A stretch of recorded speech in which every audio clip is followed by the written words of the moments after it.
J'ai été voir Nicolas Sarkozy, vous savez quoi, j'irai le voir d'ailleurs en prison. Et alors, vous avez eu bon accueil? Et mon gars, et comment? Écoutez, moi d'abord, j'ai beaucoup de tristesse pour le président Sarkozy. Casse-toi là,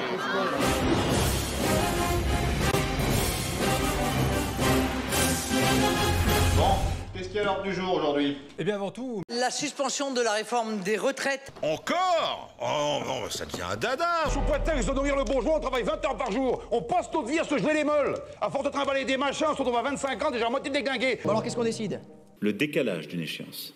Je le dis ici parce que ça n'est ni l'abrogation ni la suspension. Et c'est pas encore voté. Ah, vous êtes encore débrouillé comme un chef, je me demande vraiment ce qu'on peut vous confier. On est en train de dire de geler jusqu'en 2027 le décalage de l'âge de départ à la retraite. Ah quand même! Vous vous rendez compte le temps que ça prend pour vous faire entendre raison? Et vous allez formuler ça comment, que je me marre?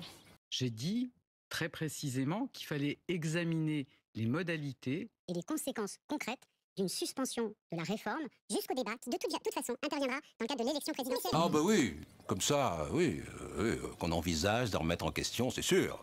Ça ne veut donc pas dire qu'on est en train de tout remettre en cause.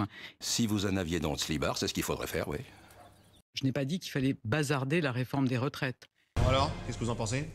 Qu'autant j'ai du respect pour elle, autant je trouve que c'est vraiment une très grosse... Bon, non, ça va, je crois que j'ai bien saisi la notion de respect. Alors vous parliez de quoi? Je sais plus. Bon, dans le doute, parlons d'autre chose. Ce vol qui frappe l'imagination, est-ce que vous pouvez nous donner des informations ce matin sur l'enquête qui a commencé hier? Mais c'est chiant ça, c'est de la magie, on pige rien. En 2024, et annonce par le président de la République du nouveau projet Louvre Renaissance. Là-dedans, 160 millions d'euros. Combien? Uniquement dédiés à la sécurité. Ça coûte cher, mais ça impressionne. Oh, oui. Nous avons été victimes d'un odieux larcin. Des diadèmes, des broches, des colliers. Ah ouais. Et combien de pièces d'or vous avez dit déjà? 160 millions d'euros. Non, c'est n'importe quoi. Ah ben ça vous pendait au nez. C'est un vrai fromage à trous là, votre baraque. Le ministre de l'Intérieur a dit « Nous avons failli ». Ah bah je pense bien. Et puis elle est pas dure à trouver la faille. Y a pas de garde. Il n'y a pas eu de défaillance sur les dispositifs de sécurité, j'entends. Voilà, en somme, tout va bien, quoi. Je le redis, le système de sécurité tel qu'il est en place aujourd'hui dans la galerie d'Apollon a parfaitement fonctionné. Mais vous vous foutez de moi? Et je veux pas jeter la pierre sur Madame Descartes. Décarré d'ici!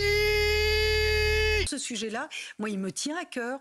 Je le porte depuis pratiquement 2 ans maintenant. Bon? Comment vous expliquez le fait que jamais rien s'améliore? Je range mon frein. Et je continuerai. Non, ça va. Merci, cassez-vous.